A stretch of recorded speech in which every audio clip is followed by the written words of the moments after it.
Good afternoon. I'm Hale Esfandiari. I run the Middle East program at the center. Jane Harman sends her greetings and congratulations to Aaron. She's sorry she had to be out of town because of a previous commitment. Today I have the particular pleasure of introducing a meeting that mercifully has nothing to do with the Middle East. I'm leaving then. Say, although we have two top experts on them. Instead of It's the only way you got me here, actually. Instead of yet another discussion of gloom and doom, we have the good fortune of attending a conversation between Tom Friedman and Aaron David Miller on Aaron's latest book, The End of Greatness: Why America Can't Have and Doesn't Want Another Great President. The title may not sound very upbeat, but I must tell you, this is a wonderful book, beautifully written, thought-provoking, and fun to read. I remember walking into Aaron's office after his book on the Israeli-Palestinian conflict, The Much Too Promised Land, was published. Displaying my usual impatience, which he's used to it by now, I immediately said, well, and when are you going to start your next book? He said to me, I don't know, but I know I don't want to write about the Middle East. He'll soon get over this passing fancy, I thought to myself. But lo and behold, Aaron being Aaron, he stuck to his decision, distanced himself as far from the Middle East as when anyone could have imagined. And the result is this new book. We are very lucky to have with us today Tom Friedman from the New York Times, a prolific and prize-winning author himself. Our own claim to fame is that Tom wrote part of his superb book, From Beirut to Jerusalem, at the Wilson Center in the castle, as I recall. Tom does not need any introduction, nor does Aaron. Anyway, you have their bios. Tom and Aaron are going to have a conversation followed by a short question and answer period with the audience and with the overflow. We will be taking questions from the overflow too, followed by a book signing by Aaron and a reception. Just before I give the floor to Tom, I would like to welcome Deputy Secretary Bill Burns, who is with us, Ambassador Gildenhorn, the former chairman of the Board of Trustees of the Wilson Center and the co-chair of the cabinet, with Mrs. Gildenhorn, the other co-chair of the Wilson cabinet. And I would like to welcome also a number of our Wilson Council members who are here. And finally, the Miller family, especially my friend Lindsay, of course, the famous author also, Jenny, who is here, and Danny, with whom I had dinner a couple of years ago. So welcome to the center. Tom, the floor is yours. Hala, thank you very much. It's a treat to be here today. I agree with everything that Hala said about Aaron and his book. Provocative, smart, and fun to read. You know, Aaron, I was thinking as I was walking over here, Aaron Miller on American presidents. You know, it's sort of like Tom Friedman on cooking. You know, it doesn't actually go, you know, naturally together. But I'm a big believer where creativity comes from, and creativity actually comes from having two different specialties and mashing them together. And it's very often that it's why at Google actually, when you interview for a job there, one of the things that Google's head of HR, Laszlo Bock, likes to say is that expertise is overrated. Because the expert will usually say, I've seen that problem 100 times. I know just how to handle it. But the person with a fresh eye will come to it and say, you know, I've got a totally new way of looking at this. And I think you've attacked the history of the presidency with that kind of perspective. And so I think we should all welcome it. But I have to begin with the simplest of questions, besides what Hala alluded to, which is running away with my hair on fire from the Middle East story, and you the same. Why did you write this book? This book? Yeah, you know, I've come full circle. I was thinking about circles, where people started and how they evolve and where they end up. And I started, Lindsay knows this, I started my academic life as a Civil War historian. All I ever wanted to do was be a history professor. And it was in Ann Arbor that, well on my way to completing all the requirements for a master's degree, that I met a couple people. Richard Mitchell, who was the foremost authority then on the Ikhwan, the Muslim Brotherhood, and Gerald Linderman, a historian of America at war. They had both been Foreign Service officers before they had come to the university. And they impressed me with their wisdom and their real life experience. And I decided that I didn't want to be a Civil War historian anymore. Middle East seemed to be compelling. We weren't quite caught up in it in those days the way we were, so Lindsay and I ended up moving to Jerusalem. I needed Arabic and Hebrew to pass prelims. Then the October War broke out, and then everything fundamentally changed completely.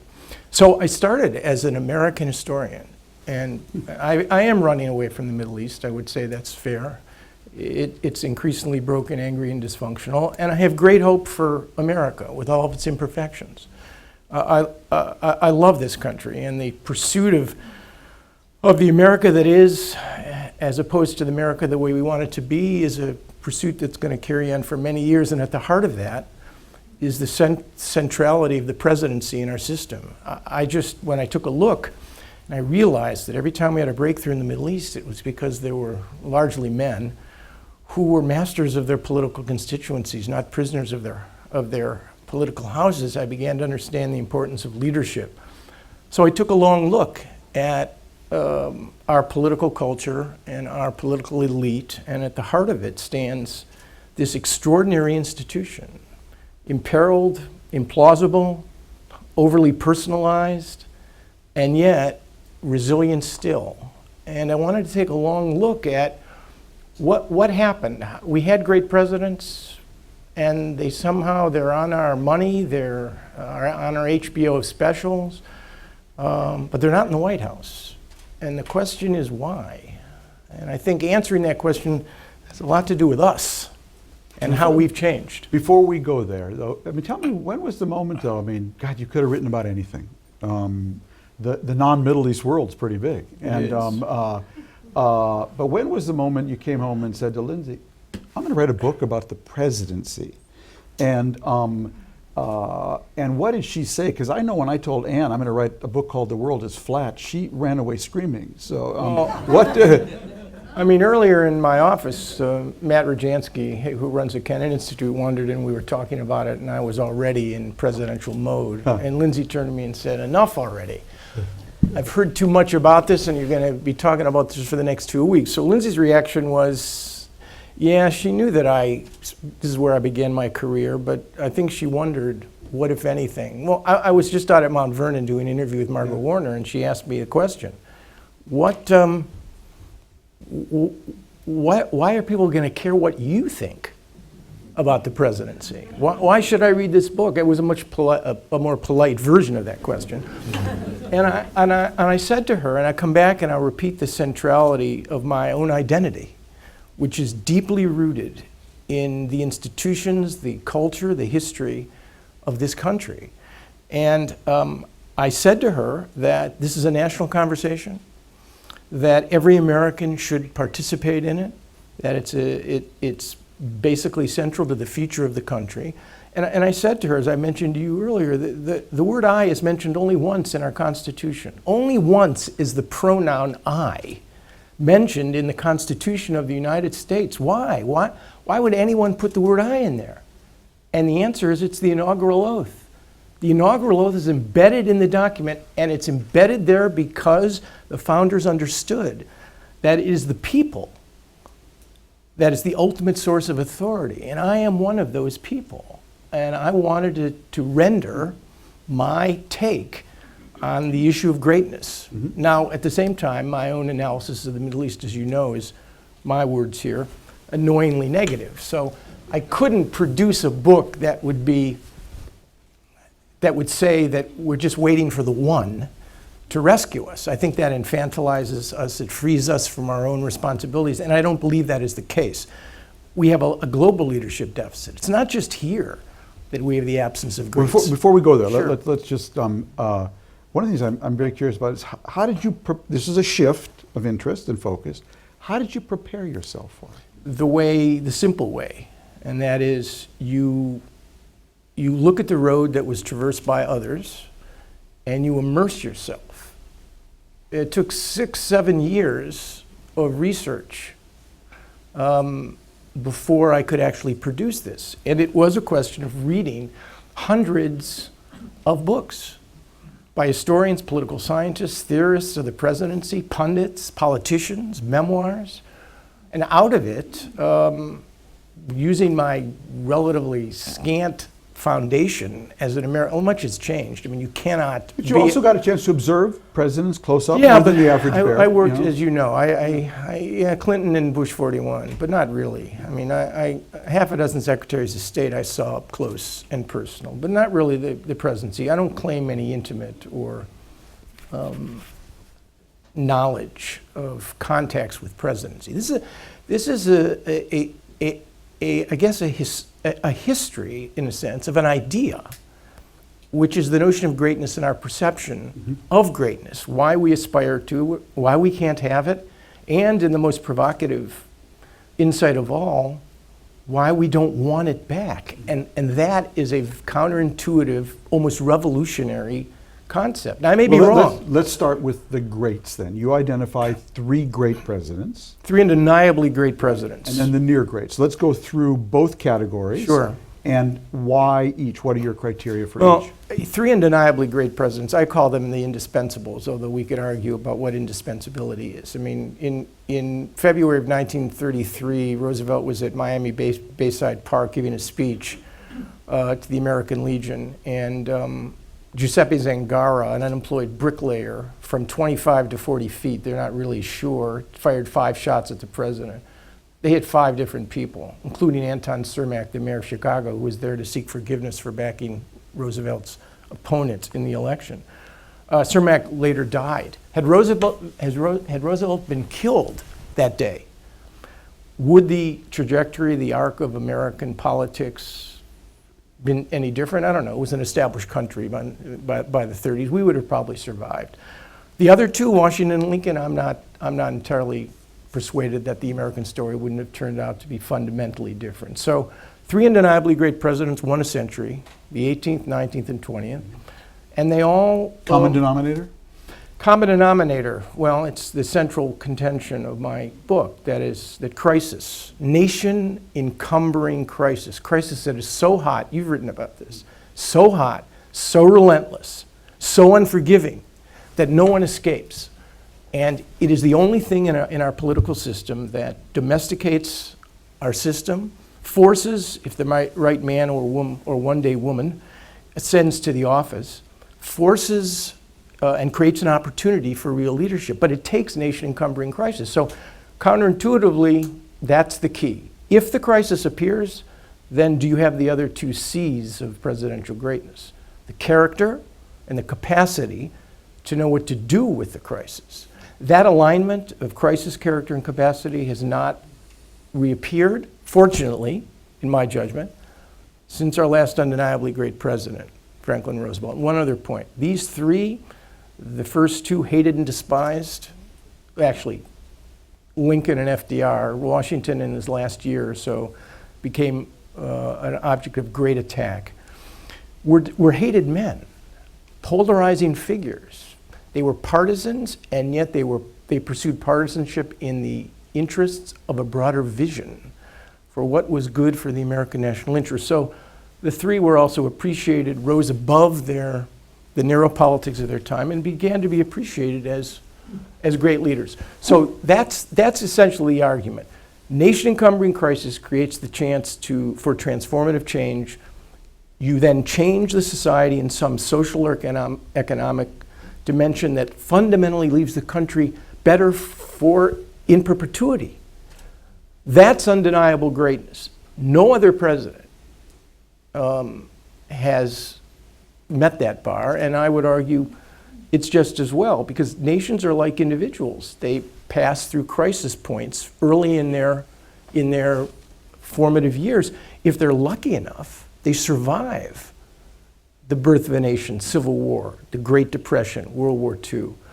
And they survive because they had leaders who were there at the right time to get most of the big issues right. So we don't want them back. They can't come back for reasons that I pick up in So then who are the section. near greats, and what differentiates near greats from Yeah, greats? I don't like that term. I don't know what to do with it. I mean, there are historians who don't like this categorization at all. If you want to read a wonderful book, read Robert Mary's Where They Stand, which is a wonderful analysis of the presidential rating game, which is not what this is. Near greats, I call them close, but, well, since I'm writing for the general public, I call them close but no cigar presidents. Mm-hmm. There are 5 of them who redefined, who were consequential, who faced crises not nearly as large and nation-encumbering as the 3 undeniables. Their flaws and imperfections and inconsistencies were much greater, and they don't meet up to the bar. Jefferson, who on his gravestone didn't even list his presidency. He listed the presidency of founder of the University of Virginia, actually. Exactly. And the Declaration of Independence. Yeah. And Jackson was the second. TR. Wilson is a contentious choice. I mean, I work here. He's our 28th president. I never thought of that. Our only PhD president, and the only president buried in Washington, D.C., which tells you a lot about the relationship between presidents and their time spent. You're the only one. And then I include Harry Truman. These 5 appear on most of the presidential rating systems as near great, but then what is, since we don't know since great is so hard to define, and I spent some time talking about the word great. He's a great guy, she's a great tennis player, it was a great movie. What does it really mean? We've so emptied it of content because we can't identify it. We know great in sports, in science, in entrepreneurship, but we no longer know great in politics. I briefed a group of military officers, all roughly my age last year, all combat vets, and I asked them, who was the last American politician in their lifetime that they would attach the word great to? 10 minutes later, there was no answer. So they asked me, I said, it's easy, King. And one of them turned to me and said, but he was murdered in 1968. I said, that's exactly the point. Despite all of King's imperfections, is there anyone else in the last 40 or 50 years? The Republicans may claim Ronald Reagan. I talk about Reagan in the book. Others may identify with Jack Kennedy. But this notion that we have made a transference from greatness, which no longer exists in our politics, to buying a ticket to a movie, to a sporting event, to invest our energy and our psychological and emotional power in these figures, in large part because we can no longer invest in our politicians. This is one of the sadder commentaries. You think there's a kind of transference I going think, on? yes, I think there is, because we've conflated celebrity and greatness. That's the other thing that's occurred. And I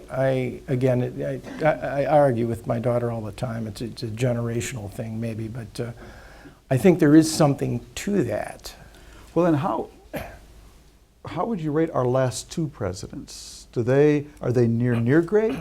Our last 2? Our last, meaning the current one and his predecessor. Well, I spend 20-some pages on Barack Obama, and I'm not here to bury him. I voted for him twice, not necessarily because I knew who he was, but because his election to me validated a system of governance and a set of institutions that are more important than any single president. And his election was incredibly important over time to this country, whether you're an R or a D or an independent.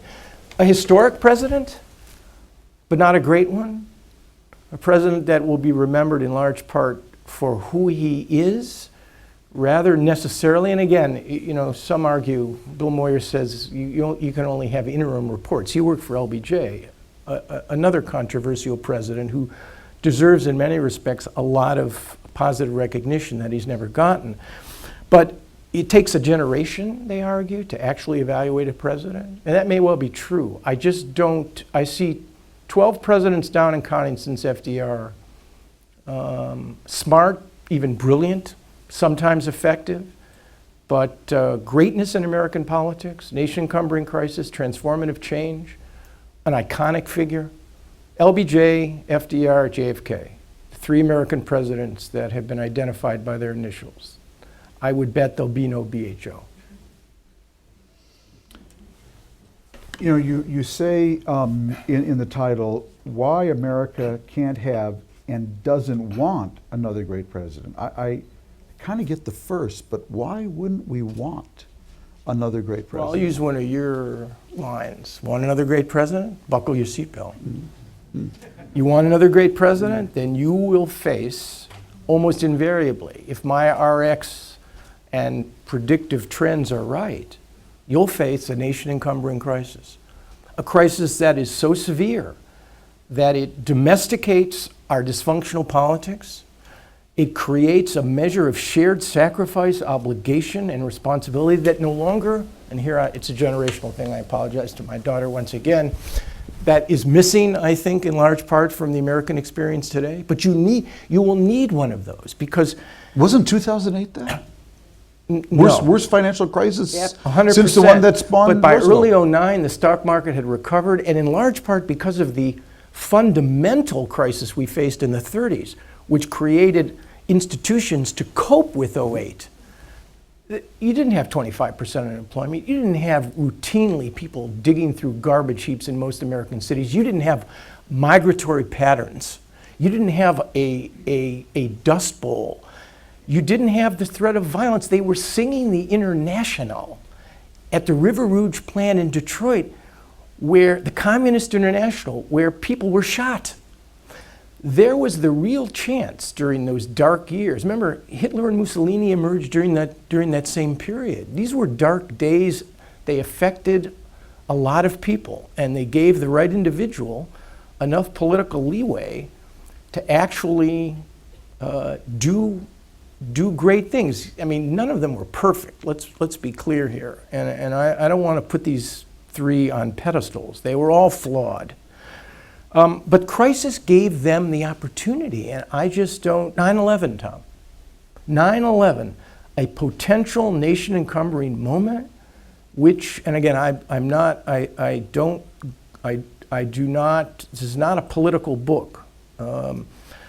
George W. Bush exhibited considerable leadership during that period, but a crisis that could have been made inclusive was essentially inverted and became exclusive. 0.5% of 320 million people fought the two longest wars in American history. When my father went to war in 1941, there were 130 million Americans, 16 million of them put on a uniform. I don't see how, in our political system, without a crisis of that magnitude, and if you add to that FDR's own high bar, I mean, how do you top FDR? How could any president be greater than a guy who was elected 4 times, who fought the last good war that this country faced, the only war, I might add, that left America unarguably stronger at home and abroad? The Republicans thought they were getting even with him in 1951 when they passed the 22nd Amendment, which restricted a president to 2 terms. What they really did was praise Roosevelt's greatness out of the market. No president could ever again be better than FDR. Add to that the media, which has become so intrusive that it has stripped away the mystique and authority necessary Well, that was one of my questions. I To mean, maintain that kind of quote, de Gaulle said. Can you have a great president in the age of Twitter? No. I mean, I think Obama was very smart to have the first presidential Twitter conference in June of 2011, but I think in some respects, again, another Jenny Miller moment, it's social media, it's critically important, but is it presidential? So Obama finds himself talking to Jay Leno in that late night banner, and they get on the subject of sports, and the subject turns to bowling. And the president says, I bowled a 129. It's good enough for the Special Olympics. He finds himself on the phone the next day apologizing to Tim Shriver. You cannot enter into the banality of American popular culture, and this is a pop culture president, nothing personal. He had a crush on Lieutenant Uhuru in Star Trek. He is our first American pop culture president. It's not against Barack Obama. It's what media does. Forget personal privacy. Just one tiny story. In 1936, FDR accepts the Democratic nomination for President Franklin Field outside of Philadelphia. 100,000 people are waiting for him. He rides in on the back of an open car. It's not a raised dais, but as he gets out of the car, helped on one side by his son James and head of the Secret Service on the other, he turns to talk to Edwin Markham, an aging American poet. And as he turns back to the dais, his right brace buckles, and the President of the United States begins to fall with his speech script scattered. Not a word appeared the day after of that incident. Now, assuming that the 100,000 people didn't see him, the press did. Nothing. And I think had the public seen how humiliating it was for FDR to be carried through doors, upstairs, through windows, I'm not sure he could have preserved the authority and mystique required for leadership. Look at our own vocabulary, Tom. I mean, she's a woman in good standing. What do you stand for? I mean, this man, after the age of 1939, would never walk or rise again unassisted. And the press created, in this, what one author calls the splendid deception, a zone of immunity, which protect him. That doesn't exist today anywhere. It's all stripped away. Now, it's good because it has a democratizing influence. We know what our presidents are doing. We know about their health. But it also adds to the notion. And of course, when was the last time two bald guys ran for president? Well, you know when it was. It was Ike against Adlai Stevenson. You will never see this again, in my judgment. In America, look at the last five presidents. They all look like they walked out of either a J. Crew catalog or a GQ magazine. And that is what has happened here. Right, wrong, it's too late to stop. I've often wondered what archaeologists 1,000 years from now will think when they dig down and they hit Washington, D.C., 2010, 2011, and they discover that the second most powerful man in America, arguably the second most powerful man in the world, the chief of staff of the President of the United States, voluntarily gave up his job to run for, run for, mayor of a Midwestern town. Did the advisor to Caesar ever walk into Caesar's office and say, I think I'd run for mayor of Carthage? You know, I've been really thinking, I got my eye, I'm from Carthage, you know, it's kind of a thing I have. And I mean, I've always thought they will wonder about that. And I think it's partly to your point. I think these jobs really aren't fun anymore, both for the intrusiveness, Aaron, but speak to this too. It's because every leader today, by the way, no matter what you're leading, is in a two-way conversation now. Right. Xi Jinping is in a two-way conversation. Everyone is talking back, you know. And so I guess that's a segue to my questions. What did you learn about leadership, and what did you learn about American history that most stands out from doing this book? You know, one of Jack Kennedy's favorite lines was from Richard IV, Act 3, in which Glendower says to Hotspur, I don't have the exact quote right, I can summon the spirits from the vasty deep. And Hotspur turns to him and says, but so can any man. The question is, do they come when you call? Mm-hmm. That's what I learned. We have a cardboard cartoonish image of how presidents lead. Great man and one-day woman elected. Broad mandate, lofty principles, big ambitions, great repetition, brilliant speechifiers. And yet, nothing happens. The reality is, if you look at the way things play out, the circumstances create opportunities which the president intuits, enlarges, and knows how to exploit. And that interaction, Marx said that men, again, he was writing in the 19th century, make history but rarely as they please. It is that interaction and knowing what to do with the moment that essentially becomes, in my view, the true test of leadership in America. Barack Obama believed, maybe rightly, greatest recession since the Depression, two longest wars in American history, that he was going to transform. He was going to become a transformative, not transitional, transformative figure in American politics. The question is, did he read the real estate right? And that question of reading the terrain accurately is critically important. I don't know. You know, he had a debt to Lincoln, unlike no other president that we've ever had.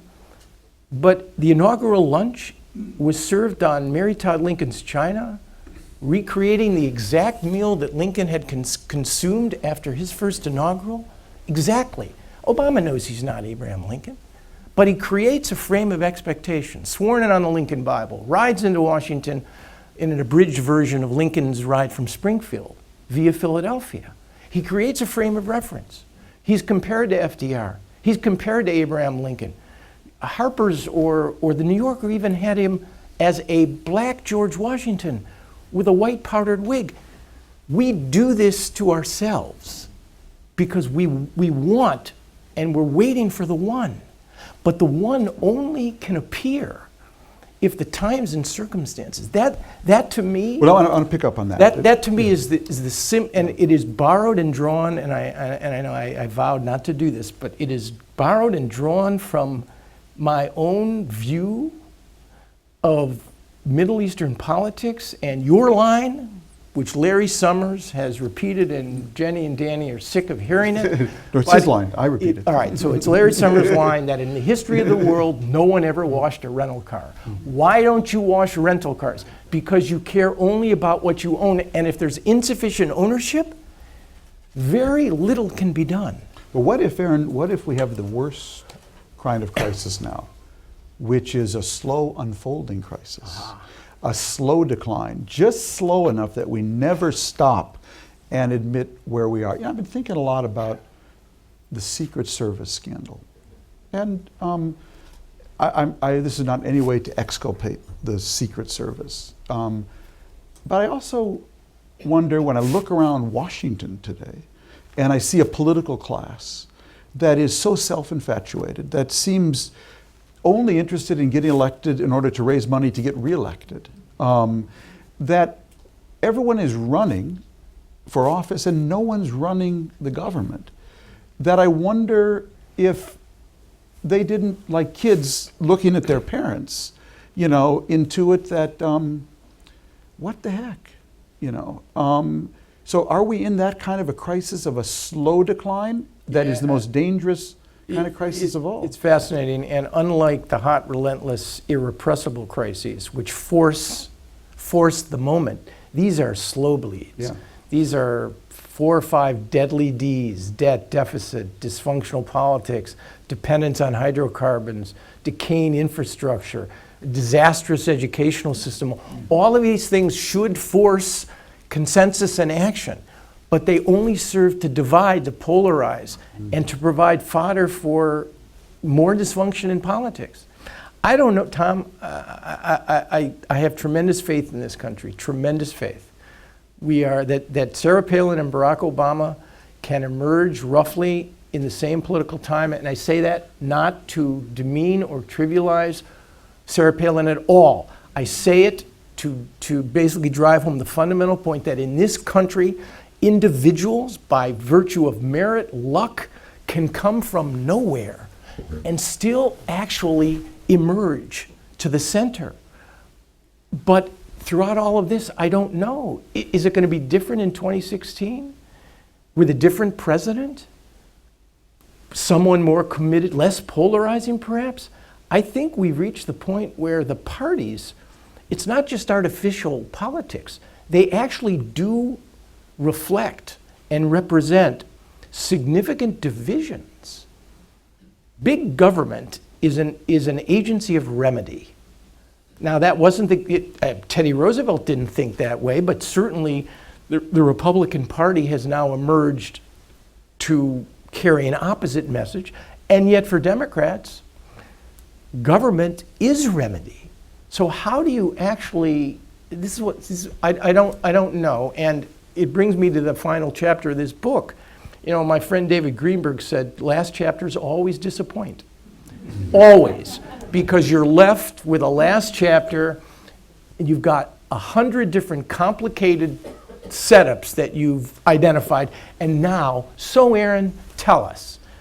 All right, we can't have another great president, so what are we going to do about it? Don't just diagnose the problem. Give me the answer. And you know, I'm very upfront about this. Constitution's been amended 27 times in 250 years. I doubt, frankly, and the last time was in 1992, and 10 of those amendments came as part of a package. We're not going to fix our political system. This is it. What we got is what we got. You know, my own conclusion is, and it's really, really, really kind of sad and pathetic, it's read more presidential history. It's understand how change has evolved in this country, a handful of transformative moments over time which required big crises and big leaders. And finally, give up. You know, it's like the ghosts in Dickens' Christmas Carol.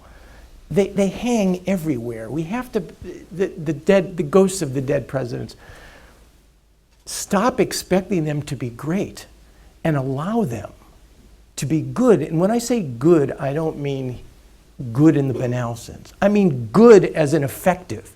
I mean good as in morally responsible. You know, Harry Truman said that Nixon may have read the Constitution, but he never understood it.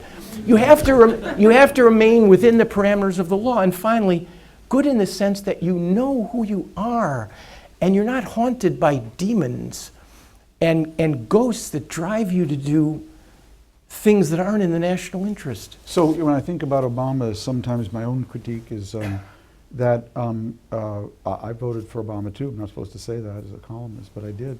I just said it. I actually voted for him because I thought he would change the polls, not read the polls. And what also strikes me about him today, it feels like he's surrounded by a lot of people who have his back, but nobody has his front. You know, that nobody's in his face, around him. Are both of those common maladies, or is it more unique to this time and these men? It's a very good question. I mean, the presidency is inherently, by definition, an isolating experience. I don't see how it could become anything else than. FDR used a variety of techniques and instruments, including Eleanor, as a gauge. But even FDR had a degree of confidence that I think would have stunned the modern presidents. Look, Tom, I think whether Barack Obama ever had a chance or not, I don't know. But it strikes me that the circumstances were not the ones he thought they were. His own character, he lacked the partisanship and the fire of a Lincoln and an FDR. He's a conciliator. Someone once asked him, "What's the truth, Mr. President?" It was actually David Broder, or Dan Balls, and his co-author. The truth, because he was an admirer of Lincoln, the truth is you have your point of view, I have mine, and the truth is somewhere in the middle. That's the dead center, Tom.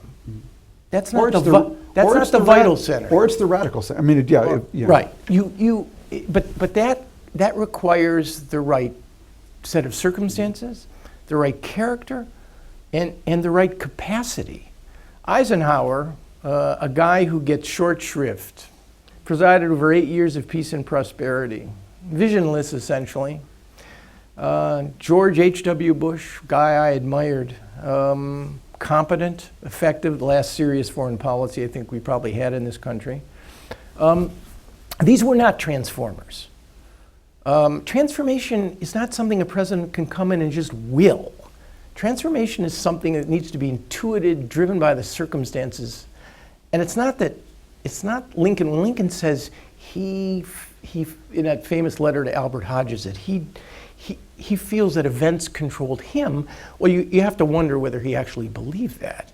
I mean, here's a guy who in 4 years faced the greatest crisis the nation ever confronted, had to manage his cabinet, fight a war, keep the cabinet together, pursue emancipation, and set the stage for a transformation that is still incomplete, but one that is quite extraordinary. Our greatest president, but without the circumstance of a seceding South, Teddy Roosevelt said it better than I. Had there been no Civil War, Teddy said, nobody would have known Lincoln's name. So I think to myself, well, it's not just what you want. It's what circumstances allow you to do. And Tom, I'm telling you, it strikes me as just real. It's the balance between human agency and circumstance that is the best explanation for why anything happens in life. And I think it's a lesson that's applicable to the presidency. So forget transformation unless the circumstances are so extraordinary that they provide that hot, relentless, nation-encumbering crisis. Think transaction. And if you could get transaction, effective, good governance, I ask the question, rebellions and revolutions used to produce leaders. The Arab Spring, 4 years old. And this is, by the way, our leadership deficit is a global phenomenon. 193 nations sit in the UN.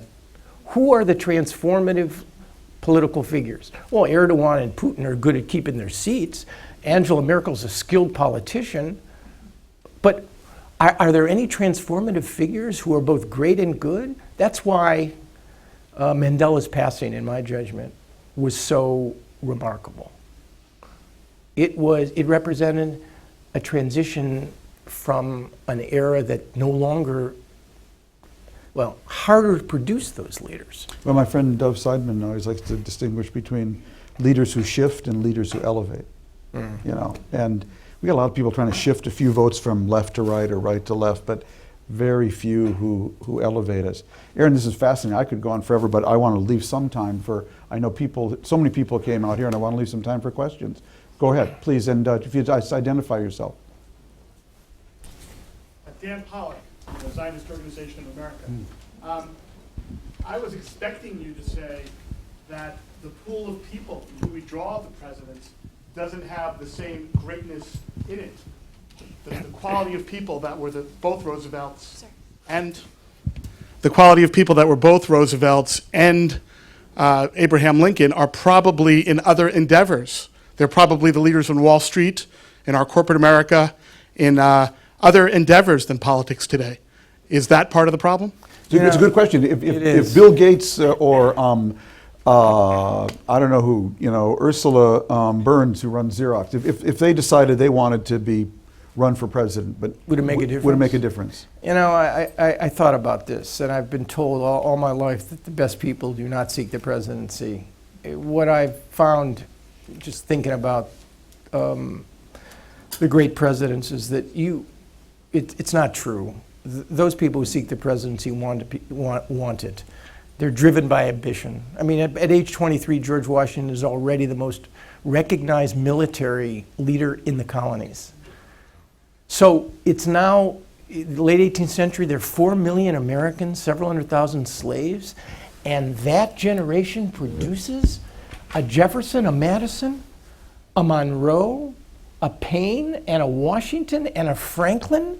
And we have 330 million people in this country, and we cannot produce a single leader of similar caliber and character. I don't know how to explain it except back to the generational problem. I watched the Roosevelts, and I wondered, what is it about these three? Why did they, who should have been so concerned about the privileges of the few, why were they concerned about the rights and the well-being of the many? What was it about their life experience that generated their character? And I've come to the conclusion, I can't come to any other because I watch myself and my own behavior.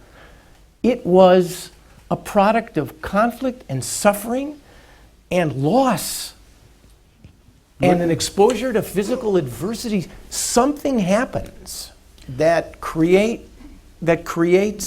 I don't know what it is. Well, that famous line from The Third Man, 30 years of unremitting war, in Italy produced the Renaissance, and 500 years of peace in Switzerland produced the cuckoo clock. Hope there's no one from Switzerland here. Let's take another question. I've got some here, but I want to make sure nobody in the audience has one. Okay? Can I just preempt by just saying one thing? I wrote this book to start a conversation, not to end one. Here's a good question, though. Oh, so go ahead. I didn't mean, no, it's just that I wish I could say this was authoritative. This was an effort to engage my fellow citizens in a conversation that needs to be had. The presidential rating game, who your favorite president was, everybody's an expert. Lindsay and I were in Easton, Maine, the farthest point east. I wandered into an antique store, and this guy behind the counter kept me there for 30 minutes talking to me about Andrew Jackson. I get into a cab, it doesn't matter. Everybody wants to talk about their presidents. And I don't know if there are definitive answers. So the game, it's not a game, but it really is worth playing. Aaron, here's a question. You said to have a great president, the country needs to be facing a serious crisis.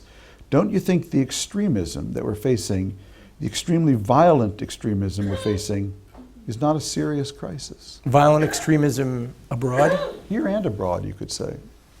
I thought about this because it's a kind of a riff on the broader problem. Isn't the world more screwed up today than it ever has been? Isn't the United States under greater threat today than it ever has been? And I just don't know if that's true or not. You wrote a piece on order and disorder. I mean, Peter Bergen, I talked to the other day, New America just did a study on the number of global jihadists. They came to the conclusion that there were somewhere between 86,000 and 115,000 individuals associated with a variety of groups who could be considered global jihadists. And then Peter points out that, during the Cold War, there were 6 million Russians and Eastern European soldiers in uniform, plus they had nuclear weapons. Now, we were attacked on 9/11. And not once during the entire history of the Cold War was there an attack on the continental United States. So yeah. Big difference though, the Cold War was a conflict between two systems of order. Yes, of order. And that's right. Very different from what we're seeing today. Exactly. I want to go to this question though. When is the United States going to have a woman as president?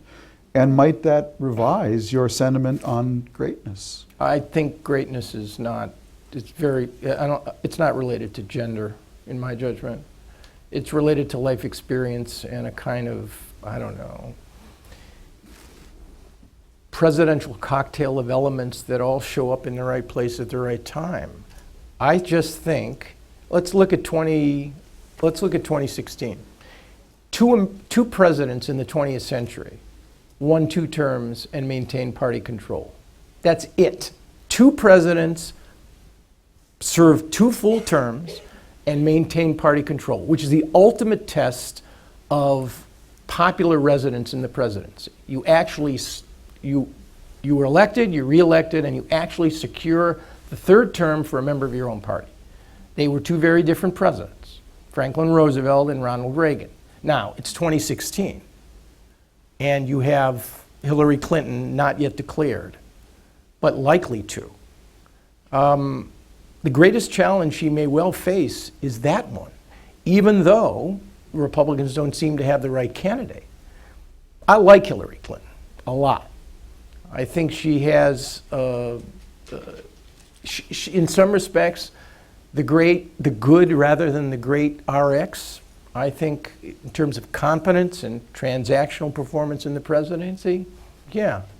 But I don't think it matters, frankly. I think the problem is less the gender or personality of the president and the situational circumstances in which the presidency functions. So this revolutionary notion that the greatest challenge to greatness in the presidency is the presidency itself. The fact that the founders in their infinite wisdom and experience created a political system, energetic executive, but energetic and accountable, rooted in an effort to deny the royal governors, the people, and the king the accretion of political power. Under only one circumstance is that accretion of power possible and then effectively deployed. And that is when you have a crisis and you have somebody in the White House that knows what to do with it. So the challenge is not just having the right character and capacity. The story of the presidency is not a story of failure. It's a story of talented, creative, ambitious, dedicated men who wrestled with a job that was probably, even when Washington had it, too big. And if you reduce the book to its essence, we can't have another great president, in my judgment. We don't need one because the country essentially has gotten through most of its formidable times and survived without great presidents for almost 3 centuries. And we don't want one because, or if we do, then buckle up because you're going to have a big crisis. Good ones, transactional presidents, not great transformative ones. Please. You say that we have Could you identify yourself? David Sobels in Washington, D.C. You say that there are 3 requirements for a great president: capacity and character and crisis, and that we're never going to have another great president. Do you expect the United States to last until the end of time? At some point, do you think we're never going to have another crisis that calls on a leader who has the character and the capacity to get us through the crisis? Yeah, I mean, I can't divine the future. I mean, it's the book was written to provoke and to start a conversation. I mean, I'd love another great president, albeit in an altered moderate guise. Nothing would make me happier. I just don't think, and my entire career in government was spent dealing in the world of possibilities. But it's really more a question of probabilities. So I don't know how long the United States is going to last. All I'm suggesting is we now have gone the longest stretch in our history. And it's a cute piece of presidential trivia, which I will be hammered for by the professional historians who will dismiss it. Well, let me start this way. Did you ever see the Larry David episode on the Seder? Larry David's manager, Jeff, has a very conservative brother. They show up at a Passover Seder. And the guy says to Larry, you know about the principle of 77? And Larry says, no, what's that? Every 77 years we have another great president. And Larry said, what do you mean? He said, well, 77 years between Washington and Lincoln, and between Lincoln and FDR, and between FDR and George W. Bush. So Larry, of course, looks completely confounded. And the guy says, we live in historic times. Now, the presidential math is off. It's 60 plus years. We have now gone the longest stretch in our history without an undeniably great president. I mean, I would love to believe that the sun, the moon, and the stars will align themselves to create, well, I don't want to believe it because, again, the crises that we're talking about we don't want to see back. We've been through those crises. We've hopefully, and we had these leaders who helped shepherd us through these crises. I just don't think 12 presidents down and counting, including Barack Obama, that the odds of a president functioning, given the constraints I've identified, FDR's high bar, the media, our dysfunctional politics, and the absence of a nation-encumbering crisis, that you're going to see that kind of political figure emerge. It's hard for me to see. So Aaron, it's been a great discussion. I've really enjoyed it and learned a lot. Let me end it with this question. Obama gets a copy of the book, and he contemplates the cover, he reads it, he's even intrigued by the message, and he calls up Jane Harman. He says, Jane, you got that guy, Aaron Miller, he's kind of on my payroll. Would you bring him over here? And he sits you down, you're in that little dining room next to the Oval Office. He says, Aaron, I got 2.5 more years to go, basically. I got till 11:59 on January 15th, 2017. You've gone through all these presidents, you've identified greatness. How can I make the best use of the next 2.5 years? It's the message that Claire Booth Luce gave to Jack Kennedy when he asked roughly the same question. Every president, great president's got one line, Mr. President. Every one can be summed up in one line. What's yours? Now, Jack Kennedy's 1,037-day presidency wasn't sufficient for him to generate a line, although I could probably come up with one. It was the line that Peggy Noonan, in some Wall Street Journal article, gave to the president 3 years ago. Your one line, Mr. President, is this: you keep this country safe, and you bring it back from the worst economic recession since the Great Depression. And that's your one line. And in the less than 1,030,000 days that remains in this man's presidency, that has been the message from the very beginning. And again, I voted for him twice. The Affordable Health Care Act may over time generate the kinds of cost reductions and expansion of coverage that people will look back on this, and whether they'll say this is Social Security or 3 civil rights bills and you're a transformative president like FDR and LBJ, I don't know, but maybe on balance it'll be a good thing. But that is what people want. They want, and they want health care too, but that is the one line for this president. I don't know whether that will be his line, but that is the one. That is the advice I would give to him. And I think, frankly, Tom, that's the advice he's probably going to have to follow. Well, you've given us some wonderful lines. For those of you here, for those of you who are watching on TV, buy this book. Thank you, Aaron, very much. Pleasure. I think there's a reception after. Yes. There's a reception after, and there's a bookseller in the lobby. Tom, thanks so much.